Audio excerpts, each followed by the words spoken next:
जय हिंद, वंदे मातरम। प्यारे साथियों और सभी साथियों को मेरा प्यार भरा नमस्कार। प्रिय साथियों, आज हम पढ़ने वाले हैं काव्य दोष। काव्य दोषों में आज अपना पहला काव्य दोष चलेगा श्रुति कटुत्व काव्य दोष। कल अपन ने साथियों हिंदी साहित्य का इतिहास पढ़ा था। हिंदी साहित्य के इतिहास में 3 ग्रंथ अपन ने पढ़े थे, यानी कि एक दिन अपने चलेगा हिंदी साहित्य का इतिहास और एक दिन चलेगा काव्य शास्त्र। साथियों, तो काव्य शास्त्र की आज जो क्लास है ये अपने काव्य दोषों से संबंधित है। साथियों देखिएगा, जो अपना पहला काव्य दोष आता है वो आता है श्रुति कटुत्व काव्य दोष। अब देखिए, श्रुति कटुत्व काव्य दोष में क्या है, कैसे इसको हम याद करेंगे और किस प्रकार से एग्जाम में इससे संबंधित कोई प्रश्न आए तो वो अपना गलत नहीं जाए। पहले अपन बात देखते हैं, श्रुति कटुत्व की बात करते हैं तो श्रुति कटुत्व है क्या। देखिए, इसका हम संधि विच्छेद करते हैं तो प्रिय साथियों ये होता है श्रुति प्लस कटुत्व। श्रुति का मतलब होता है सुनना और कटुत्व का मतलब होता है कड़वापन या कड़वा या फिर कर्कश या फिर साथियों ये होता है कठोर। यानी कि जो सुनने में कड़वा लगता है, जो सुनने में कठोर लगता है, जो सुनने में अप्रिय लगता है, वही क्या है, श्रुति कटुत्व काव्य दोष है। जो हमारे कानों को अप्रिय लगते हैं, जो हमारे कानों को मधुर नहीं लगते हैं, जो हमारे कानों को कर्कश लगते हैं, ऐसे जो शब्द होते हैं उसे ही काव्य शास्त्र में श्रुति कटुत्व काव्य दोष के नाम से जाना जाता है। देखिए कि इसकी परिभाषा की बात करते हैं साथियों, तो जहां कविता में कर्कश व कर्णकटु, कर्कश या कर्णकटु अर्थात कानों को अप्रिय लगने वाले शब्दों का प्रयोग किया जा गया हो, वहां श्रुति कटुत्व काव्य दोष होता है। साथियों क्या होता है, वहां पर श्रुति कटुत्व काव्य दोष होता है। कहां पर, जहां पर कर्कश यानी कर्कश एवं कर्णकटु, कर्कश एवं कर्णकटु अर्थात अपने कानों को अप्रिय लगने वाले, अपने कानों को कठोर लगने वाले ऐसे शब्दों का, जहां पर भी जिन काव्य पंक्तियों में, जिस कविता में ऐसे शब्दों का प्रयोग होता है वहां पर श्रुति कटुत्व काव्य दोष होता है। प्रिय साथियों, इस प्रकार से अपन को इसकी परिभाषा याद करनी। आगे, कविता में टे वर्गीय परुष, परुष का मतलब होता है साथियों वह कठोर, परुष का मतलब होता है कठोर, यानी कि टे वर्गीय परुष व्यंजनों का या फिर वर्णों का, टे वर्गीय परुष व्यंजनों का प्रयोग श्रुति कटुत्व काव्य दोष का कारण होता है। यानी कि श्रुति कटुत्व काव्य दोष में एक ध्यान रखना, टे वर्ग के आपको व्यंजन याद रखना है कि जहां पर टे वर्ग के वर्ण मिलते हैं, व्यंजन मिलते हैं, वहां पर श्रुति कटुत्व काव्य दोष होता है। इस प्रकार से आपको याद रखना है।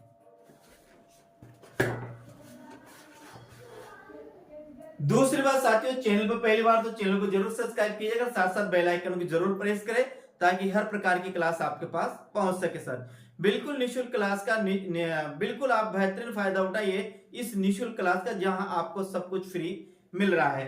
तो पहले अपन ने जो पढ़ा है वो क्या है, पहला अपना पढ़ा जो वो पढ़ा है श्रुति कटुत्व काव्य दोष।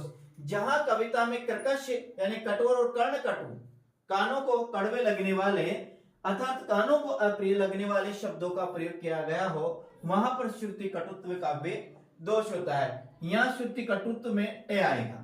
जहां कविता में टे वर्गीय परुष, परुष का मतलब होता है साथियों कठोर, टे वर्गीय परुष व्यंजनों का प्रयोग हो, वहां श्रुति कटुत्व दोष का कारण होता है। जैसे हम उदाहरण लेते हैं साथियों, उदाहरण में देखिए यहाँ पर केवल 3 उदाहरण है। यहाँ पर क्या है, 3 उदाहरण है। तीनों उदाहरणों को मैं यहाँ पर लेते हैं। पहला है, कवि के कठिन तर कर्म की करते नहीं हम दृष्टता, पर विषो उत्कृष्टता करती क्यों नो विचारो उत्कृष्टता। पहला है, कवि के कठिन तर कर्म की हम करते नहीं दृष्टता, पर विषो उत्कृष्टता करती न क्यों विचारो उत्कृष्टता। अब टे वर्गीय परुष वर्णों का जहां पर प्रयोग होता है वहां पर श्रुति कटुत्व काव्य दोष होगा।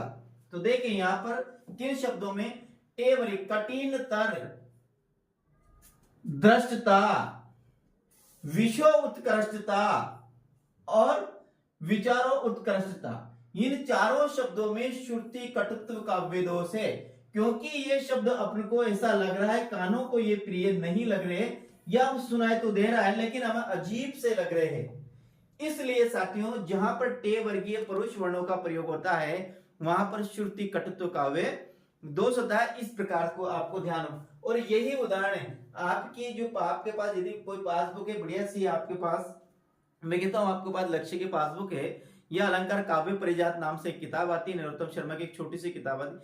इन दो किताबों जितने भी आपको उदाहरण दे रहा है कि यदि उदाहरण आपको याद है तो मेरा मानना है साथियों 90% और भी क्या 99% दोनों किताबों से एग्जाम में जो उदाहरण आते हैं इन किताबों से पुट होकर सीधे ही आपको पेपर में छप जाते हैं। इसलिए अभी आप इन दो किताबों में जो है वह दो किताबें ले लीजिए, उनके आपके जो भी आपके पासबुक ले लीजिएगा, जो आपके उसमें उदाहरण दे रहे हैं उन उदाहरणों को आप एक बार देख लीजिए। इसमें ज्यादा आपको पचने की आवश्यकता नहीं है। देखिए एक बार पुनः देखते, कवि के कठिनतर कर्म की करते नहीं हम दृष्टता, पर विषय उत्कृष्टता करती ने क्यों विचारो उत्कृष्टता। तो यहां पर कठिनतर में है शुद्ध कटित काव्य दोष है, दृष्टा में काव्य दोष है, विषय उत्कृष्टता में काव्य दोष है, और विचारो उत्कृष्टता में भी क्या है काव्य दोष है। साथियों आगे देखिए, कटर कटर टंडुल चबाकर हरी हंसी हंसी के हीरा चटकात हरी रुकमणी महारानी के। तो यहां पर कटर कटर में, टंडुल में, चटकात में साथियों क्या है, चटकात में क्या है, यहां पर है श्रुति कटित्व काव्य दोष। कटर टेवर का पढ़ना, कटर में टेवर का प्रयोग है, टंडुल में या डे का प्रयोग है, और यहाँ पर चटकात में भी क्या है साथियों टे का प्रयोग है। तो जहां पर टे वर्गीय परुष वर्णों का प्रयोग, टे वर्गीय परुष वर्णों का प्रयोग होता है वहां पर प्रिय साथियों को श्रुति कटुत्व काव्य दोष होता है। ऐसे आप 5-7 उदाहरण देख लीजिए बढ़िया सी किताब के, मैंने बताया आप तो कौन सी, एक ये लक्ष्य की पासबुक है और एक आती है अलंकार परिजात नरोत्तम शर्मा की। इस किताब के उदाहरणों को आप पढ़ लीजिए, इनको याद कर लीजिए, उसमें से आपको एग्जाम आ जाएगा, आपको इसमें ज्यादा पचने की आवश्यकता नहीं है। जैसे अगला देखते हैं, हे उर्मिल जल पर निश्चल प्राण शत दल है। ये निश्चल प्राण शत, ये निश्चल प्राण है साथियों, ये श्रुति कटित काव्य दोष है यहाँ पर, और इसमें ही प्राण, यहाँ पर निश्चल प्राण में श्रुति कटित काव्य दोष। वैसे टे वर्गीय परुष में न्याय नहीं है, लेकिन ये जो शब्द है ये कानों को अप्रिय लग रहा है, ये कर्कश है, कठोर है, इसलिए यहाँ पर क्या है श्रुति कटित्व काव्य दोष का कारण है। तो ये तीनों काव्य पंक्तियों में क्या है साथियों श्रुति कटित्व काव्य दोष है। कवि के कठिनतर कर्म की करते नहीं हम दृष्टा, पर विषो उत्कृष्टता करती नहीं क्यों विचारो उत्कृष्टता। कटर कटर टंडुल चबाकर हरी हंसी हंसी के हीरा चटकात हरी रुक्मणी महारानी के, हे उर्मिल जल पर निश्चल प्राण शतदल है। तो इन तीनों काव्य पंक्तियों में क्या है साथियों ध्यान रखना श्रुति कटित्व काव्य दोष है। अगला हम बात करते हैं साथियों, देखिए और श्रुति कटित्व दोष के बारे में आगे और भी है, ध्यान से देखिएगा। हम बात कर रहे हैं यहाँ पर उक्त काव्य पंक्तियों में प्रस्तुत रेखांकित शब्द कानों को खटकने अर्थात अप्रिय लगने हैं, लगने वाले हैं या लगते हैं, अतः उक्त काव्य पंक्तियों में श्रुति कटुत्व काव्य दोष है। वहां पर देखा आपने क्या देखा, वहां पर अपने देखा पहला देखा अपने, कवि के कठिनतर कर्म की करते नहीं हम दृष्टता, पर विषय उत्कृष्टता करती ने क्यों विचारो उत्कृष्टता। तो कठिनतर दृष्टा विचारो उत्कृष्टता विषय उत्कृष्टता है, यहाँ पर क्या है श्रुति कटित काव्य दोष है। और कटर कटर टंडुल चबा है, तो कटर कटर में और टंडुल में क्या है काव्य दोष है, और निश्चल प्राण हमें भी क्या है श्रुति कटित काव्य दोष है। आगे हम बात करते हैं अब यहाँ और क्या है इसमें देखते हैं, वीर विवश्य रौद्र और भयानक रसों की संख्या है 9, क्योंकि स्थायी भाव कितने माने गए हैं 9 ही स्थायी भाव माने गए, तो रसों की संख्या भी कितनी है 9। तो वीर विवश्य रौद्र भयानक रसों में श्रुति कटुत्व काव्य दोष का परिहार होता है। परिहार का मतलब है यहाँ पर श्रुति कटित काव्य दोष नहीं माना जाता है, नहीं माना जाता है। कौन से इस 4 दोषों में वीर विवश्य रौद्र और भयानक जो 4 रस होते हैं यहाँ पर श्रुति कटित काव्य दोष अच्छे माने जाते हैं, उनका दोष यहाँ पर दूर हो जाता है, उनके दोषों को यहाँ पर नहीं गिना जाता है। किसमें? वीर वश्य रौद्र भयानक रसों में। अर्थात इन रसों में उक्त शब्दों का प्रयोग श्रुति कटुत काव्य दोष नहीं माना जाता है। कौन सा? वीर वश्य रौद्र भयानक रसों में। याद रखिए, तो जहां पर भी वीर रस पढ़ेंगे, जहां पर भी वीर रस आएगा, विवश्य रस आएगा, रौद्र रस आएगा, वीर विवश्य और रौद्र भयानक जो 4 रस है, चारों रसों में श्रुति कटित काव्य जो दोष है उसको उसमें इन रसों में उनको काव्य दोष नहीं माना जाता है, क्योंकि वीर वश्य रौद्र भयानक रसों में ऐसे ही शब्दों का, ऐसे ही वर्णों का अधिक मात्रा में प्रयोग होता है साथियों। अगला अपन पढ़ते हैं, तो देखते हैं अगला रस कौन सा आता है। अगला रस आता है अपने आता है ग्रामत्व काव्य दोष। कौन आता है साथियों? अपना आता है ग्रामत्व काव्य दोष। अब ग्रामत्व काव्य दोष का आप माने ग्रामत्व का है गांव। ग्राम का अर्थ होता है, क्या होता है? ग्राम का अर्थ होता है अपना गांव होता है। क्या होता है? ग्राम ये तत्सम है और इसका तद्भव क्या होगा? गांव इसका तद्भव होगा। तो देखिए श्रुति कटित है ग्रामत्व काव्य दोष में क्या होता है? जहां कविता में सभ्य या फिर शिष्ट, जहां पर कविता में सभ्य या शिष्ट समाज में प्रयुक्त किए जाने वाले शब्दों के स्थान पर गंवारू भाषा के शब्दों का प्रयोग किया जाए, वहां ग्रामत्व काव्य दोष होता है।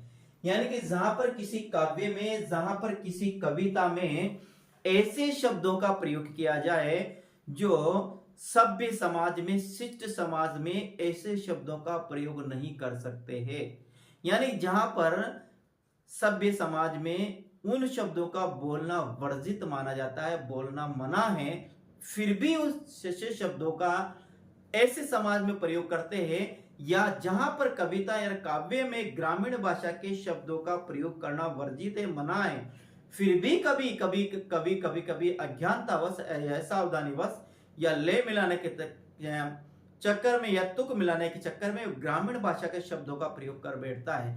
तो जहां पर ग्रामीण भाषा का समय क्षेत्रीय भाषा, यानी कि क्षेत्रीय भाषा के शब्दों का प्रयोग जिस भी कविता में, जिस भी काव्य पंक्ति में, जिस भी काव्य में मिलता है, तो वहां पर क्या होता है? ग्रामत्व काव्य दोष होता है। ऐसा आपको इसको ध्यान रखना है। जैसे देखिए यहाँ शरद इंद्रा के मंदिर की मानो कोई गेल रही। अब ये गेल शब्द है साथियों, ये गेल है, ये ग्रामीण भाषा का शब्द है। ये गेल क्या है? गेल है। गेल का अर्थ होता है साथियों रास्ता। क्या होता है?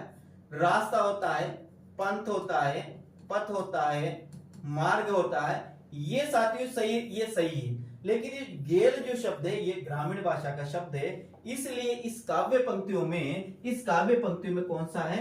ग्रामत्व काव्य दोष, क्योंकि गेल शब्द आने से ये ग्रामीण भाषा का शब्द है और ग्रामीण यानी गंवारू भाषा का शब्द है। आगे, मूड पर मुकुट धरे सोहत गोपाल है। अब ये जो मूड है साथियों, मूड, तो ये मूड क्या? ये भी ग्रामीण भाषा का शब्द है। मूड पर मुकुट धरे, मूड पर मुकुट धरे सोहत है। तो ये जो मूड है साथियों, इस मूड में भी यहां पर क्या है? ग्रामीण भाषा का शब्द है। यह मूड के स्थान पर साथियों यह मस्तिष्क आ सकता था। क्या था? मस्तिष्क आता।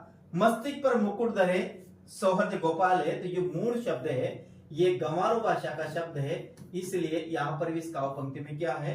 यहां पर भी क्या है?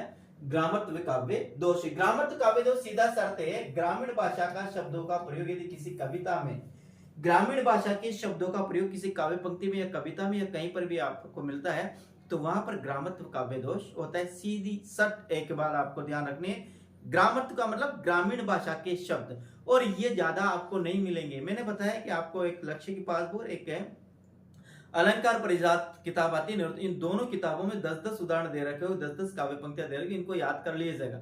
इनके बाहर कोई ही नहीं आएगा, क्योंकि जो काव्य दोष मिलते हैं ये कहीं कहीं बिरले, किसी जितने भी काव्य शास्त्र, जितने भी ग्रंथ है, कविता है, काव्य है, उनमें मात्र 1 या 0.0% होते हैं। तो इसमें कुछ पंक्तियां हर जगह काव्य दोष नजर नहीं आते हैं।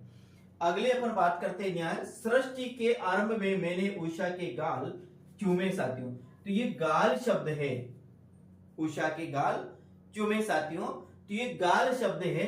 तो इस गालों में भी यहाँ क्या है? ग्रामीण भाषा के जो गाल शब्द है, यानी कि गालों कपोलों को, किसको साथियों, कपोलों को, कपोलों का अर्थ क्या होता है, गाल होता है, लेकिन ये ग्रामीण भाषा का शब्द है। तो यहाँ पर ग्रामीण भाषा का शब्द ये गाल आने के कारण यहाँ पर क्या है, ग्रामत्व काव्य दोष है इस काव्य पंक्ति में है। अगले काव्य पंक्ति की बात करते हैं साथियों, तो अगले, कैसे तुम कहते हो,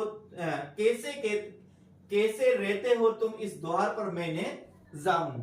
यहाँ है कैसे रहते हो नहीं साथियों, ये कैसे कहते हो, क्या है यहाँ पर, कैसे कहते हो न कहे, कैसे कहते हो तुम इस दुआर पर ने जाऊं। ये दुआर जो शब्द है इसमें क्या है, ग्रामत्व काव्य दोष। क्या है साथियों, ग्रामत्व काव्य दोष है। कैसे कहते हो तुम इस दुआर पर ले जाओ, ये द्वार नहीं, ये है साथियों द्वार, ये द्वार इसका सही शब्द है। क्या है, ये जो द्वार लिखा, इस द्वार को ऐसे लिखेंगे तो ये सही शब्द है, ये द्वार, ये सही शब्द है। ये जो द्वार लिखा हुआ है ये ऐसा लिखा हुआ है, दे आधा, और ये द्वार है, ये ग्रामीण भाषा का शब्द है, इसलिए इस शब्द के कारण इस पंक्ति में ग्रामत्व काव्य दोष है। आगे, लाने को नीचे पुण्य भूमि पर लक्ष्मी की असवारी, रत्नाकर ने निर्मित कर दिए स्वर्ण सड़क अति प्यारी। लाने को नीच पुण्य भूमि पर लक्ष्मी की असवारी, रत्नाकर ने निर्मित कर दिए स्वर्ण सड़क अति प्यारी। रत्नाकर का मतलब है रत्नों का कर, जहां पर रत्न निकलते हैं, ये है साथियों समुद्र के लिए आता है, रत्नाकर समुद्र का पर्यायवाची है साथियों। तो देखिए, लाने को नीचे पुण्य भूमि पर लक्ष्मी की असवारी, असवारी जो शब्द है ये है गंवारो भाषा का शब्द है, यानी कि ग्रामीण भाषा का शब्द है। तो ये असवारी शब्द के कारण यहाँ पर क्या है, ग्रामत्व काव्य दोष है साथियों। क्या है, असवारी शब्द के कारण यहाँ पर है ग्रामत्व काव्य दोष है साथियों। तो ये अपना था साथियों काव्य ग्रामत्व काव्य दोष। आगे, उक्त काव्य पंक्तियों पर रेखांकित शब्द ग्रामीण गंवारो, क्या गंवारो यानी ग्रामीण भाषा के शब्द है, अतः यहाँ पर ग्रामत्व काव्य दोष है। तो ये आप 3-4 उदाहरण देखे हैं, 2-4 उदाहरण आपके जो पासबुक आपके पास उसमें देखिएगा। बिल्कुल साथियों, आप ये कोई ज्यादा कठिन नहीं, बिल्कुल सरल है। एग्जाम में इसकी परिभाषा या फिर असंगत नहीं या फिर उदाहरण दे देता है, वो काव्य पंक्ति देता है, तो उसमें अपने को काव्य दोष पूछता है साथियों। आगे हम बात करते हैं, अगला अपना जो काव्य दोष आता है वो आता है अकर्मत्व काव्य दोष का। क्या आता है, अकर्मत्व काव्य दोष आता है। हाँ, अकर्मत्व काव्य दोष। अब देखें, यहां ध्यान समझना, अकर्मत्व दोष थोड़ा कठिन है साथियों। अब देखिएगा, जो अकर्मत्व लिखा है, ए का मतलब होता है नहीं, क्रम का मतलब होता है क्रम, जहां पर क्रम नहीं हो, जहां पर क्या हो, जहां पर क्रम नहीं हो वहां पर क्या होगा, अकर्मत्व काव्य दोष होगा। क्योंकि अकर्मत्व का अर्थ ये कि क्रम नहीं होना। अब क्रम क्या नहीं होना, क्रम नहीं होना। अकर्मत्व दोष का मतलब है वाक्य रचना के अनुसार पंक्तियां नहीं होना। वाक्य रचना का मतलब है, हिंदी में वाक्य रचना पहले क्या आना चाहिए, कर्ता, कर्ता के बाद क्या आना चाहिए, कर्म, और कर्म के बाद क्या आना चाहिए, क्रिया। फिर कर्ता के बाद किस है, कर्ता के कर्म, कर्ता के कारक चिन्ह, फिर कर्म के कारक चिन्ह, और फिर क्रिया के बाद समापक क्रिया या सहायक क्रिया। यहाँ पर कर्म है, क्रिया है, तो यहाँ पर क्रिया की विशेषता या विशेषण है। यदि कर्म की विशेषता तो फिर यहाँ विशेष। इस प्रकार से ये वाक्य का सही कर्म है। लेकिन यदि साथियों वाक्य का सही कर्म नहीं आता है, कर्ता पहला, कर्म पहला आता है, कर्ता बाद में आता है, क्रिया पहला आती है, कर्ता अंत में आता है, यानी कि वाक्य रचना है, जो पंक्तियां है वो वाक्य रचना के अनुसार सही नहीं है, तो वहां पर अकर्मत्व काव्य दोष होता है। इस प्रकार से आप इसको ध्यान रखना है साथियों। हम पढ़ रहे हैं अकर्मत्व काव्य दोष। अब देखिए, यहां जहां कविता में प्रयुक्त शब्दों का क्रम वाक्य रचना विधान के विरुद्ध हो, वहां अकर्मत्व काव्य दोष होता है। क्या लिखा अपन ने, देखिएगा, ध्यान से देखिए।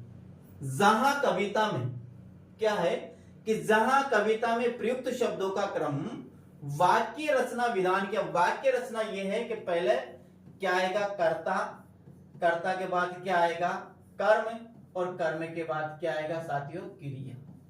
कर्ता और कर्म के विधान यदि वाक्य रचना है, ये सही क्रम है हिंदी में वाक्य रचना का, लेकिन इससे विपरीत है तो वहां पर क्या होगा, अकर्मत्व काव्य दोष होगा। जैसे यह लिखा, विश्व में लीला निरंतर कर रहे मानवी, एक लाइन आती है, तो यहां पर अकर्मत्व दोष है। मैं कहता हूं साथियों, ये जो पंक्तियां आप याद कर लीजिए कि इन पंक्ति में यह काव्य दोष है।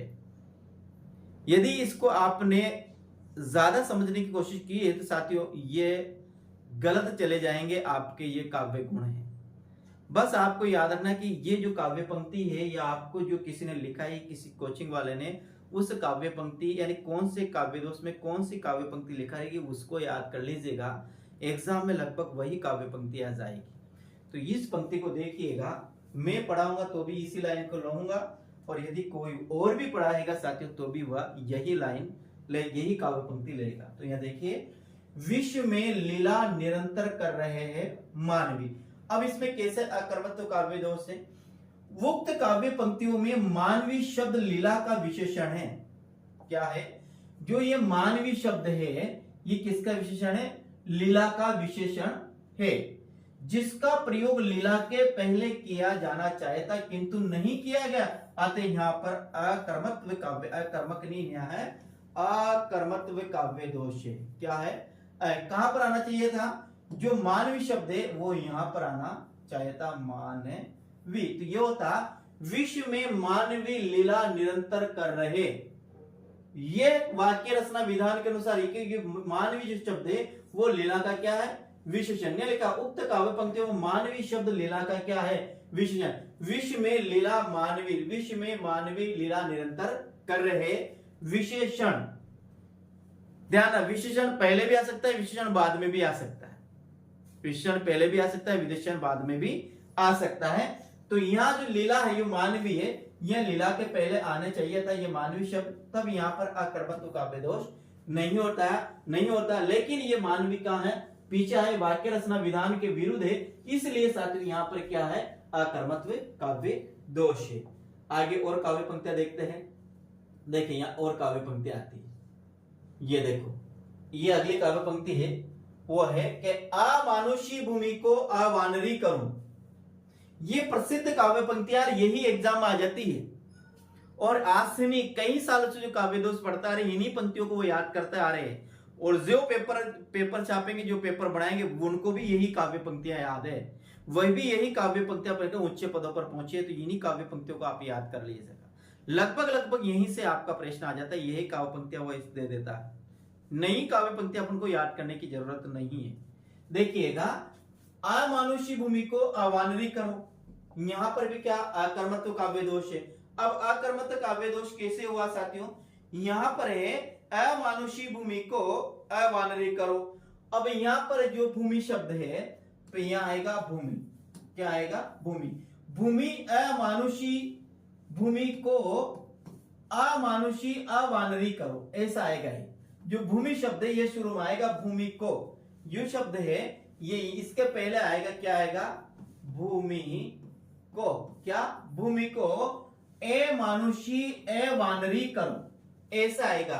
अब ये जो अमानुषी बाद है, ये भूमि को बाद में दे दिया और अमानुषी को पहले दे दिया, इसलिए यहाँ पर अकर्मत्व काव्य दोष, ये वाक्य रचना विधान के अनुसार सही काव्य पंक्ति नहीं है, इसलिए यहाँ पर अकर्मत्व काव्य दोष है। तो यहाँ पर ये भूमि है, ये भूमि का आएगा, न्याय आएगा अमानुषी के पहले, यानी कि भूमि को अमानुषी और अवानरी करो, यानी बिना मनुष्य के, बिना बंदरों की इस भूमि को कर दो, जहां ऐसी भूमि कर दो जहां पर मनुष्य भी नहीं हो और यहाँ पर बंदर भी नहीं हो।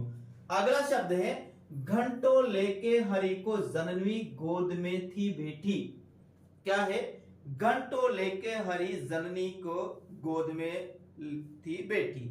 अब देखिए यहाँ पर क्या होगा, हरि को जननी गोद में घंटों लेकर बैठी थी या थी बैठी, तो ऐसे ये जो घंट ये बाद में आएगा, हरि को जननी गोद में घंटों लेकर बैठी थी। तो ये जो शब्द है साथियों, ये जननी यानी हरि को जननी गोद में घंटों लेकर बैठी थी। हरि को घंटों लेकर जननी गोद में बैठी थी। कहने का मतलब ये जो घंटों जो लेकर है, ये जो शब्द है साथियों, ये शुरू में नहीं आएगा। अगला शब्द देखिए, राम गए फिर वन में, भरत पहुंचे कुछ दिन में। क्या है? राम गए फिर वन में, भरत पहुंचे कुछ दिन में। यहां पर भी क्या है? आकर्मत्व काव्य दोष। अब इसको कैसे आना चाहिए? राम गए वन में, भरत पहुंचे फिर कुछ दिन में। ये जो फिर है यह नहीं आएगा। राम गए वन में, फिर भरत पहुंचे कुछ दिन में, यहां फिर भी यहां आएगा। राम गए वन में, फिर भरत पहुंचे कुछ दिन में, तो ये जो फिर शब्द कहां आएगा? यहां आएगा। ये फिर नहीं आएगा। तो यहां पर ये पहले ये शब्द कहां आना चाहिए? तो न्या आना चाहिए था। इसलिए साथियों यहां पर भी क्या है? अकर्मत्व काव्य दोष है, इसको ध्यान में रखना है। या फिर साथियों, राम गए वन में, भरत पहुंचे फिर कुछ दिन में, ये फिर नहीं आएगा। शुद्ध रूप से यहां आएगा, वहां भी नहीं आएगा। कहा कि राम गए वन में, भरत पहुंचे फिर कुछ दिन में, यहां इसका सही है, यहां पर ये आएगा। विश्व में मिलते नहीं वीर भीम के समान। क्या है? विश्व में मिलते नहीं वीर भीम के समान साथियों। तो यहां क्या है? विश्व में भीम के समान वीर मिलते नहीं। विश्व में या भीम के समान वीर मिलते नहीं। भीम के समान वीर मिलते नहीं, ऐसा आएगा। देखिए, विश्व में मिलते नहीं वीर भीम के समान, ऐसे नहीं ये आएगा। विश्व में भीम के समान वीर मिलते नहीं, ये ऐसा आएगा। ये यहां पर इसका भी क्रम क्या है? विपरीत है, वाक्य रचना विधान के अनुसार नहीं है, इसलिए यहां पर क्या है? अकर्मत्व दोष है। तो अपन ने साथियों ये 5 काव्य पंक्तियां देखी है। इस प्रकार से 5 तो मैंने है, और लक्ष्य में साथियों इसके लिए थोड़ी और दे रखी होगी, एक नरोत्तम शर्मा की थोड़ी और दे रखी होगी, वहां से दोनों से और सहारा लीजिए, आपके बिल्कुल आपका कोई प्रश्न गलत नहीं जाएगा। देखिए, उक्त काव्य पंक्तियों में युक्त वाक्य में प्रयुक्त रेखा कीर्त शब्दों का प्रयोग वाक्य रचना नियमों के विरुद्ध आता है, यहाँ पर अकर्मत्व काव्य दोष। तो ये आज पढ़े अपन ने कितने? 3 दोष पढ़े हैं साथियों। कितने पढ़े हैं? 3 पढ़े हैं। कल अब 2 और बचे हैं साथियों। अपने सिलेबस में कुल कितने हैं? 7 काव्य दोष है। तो 3 तो पढ़ लिए, 4 और बचे। 4 हम अगली क्लास में, कल की क्लास में पढ़ेंगे। कैसी लगी क्लास? कमेंट के माध्यम से जरूर बताकर जाइएगा। क्या समझ में आया, नहीं समझ में आया कि नहीं आया, ये भी मुझे आप बताइएगा। और वीडियो को लाइक और शेयर जरूर कर दीजिएगा साथियों। उम्मीद करता हूं कि आप बिल्कुल लाइक भी करेंगे, शेयर भी करेंगे साथियों। इसको अधिक से अधिक शेयर करेंगे, यानी कि आपके जितने भी व्हाट्सएप या टेलीग्राम ग्रुप है, मेरा आपसे अपेक्षा है कि आप निश्चित रूप से उसमें इसको शेयर करें। और क्यों नहीं करिएगा साथियों, इतना तो आप मेरे लिए कर ही सकते हैं। तो जय हिंद, वंदे मातरम प्यारे साथियों। मिलते हैं कल अगले क्लास में। राम राम साथियों।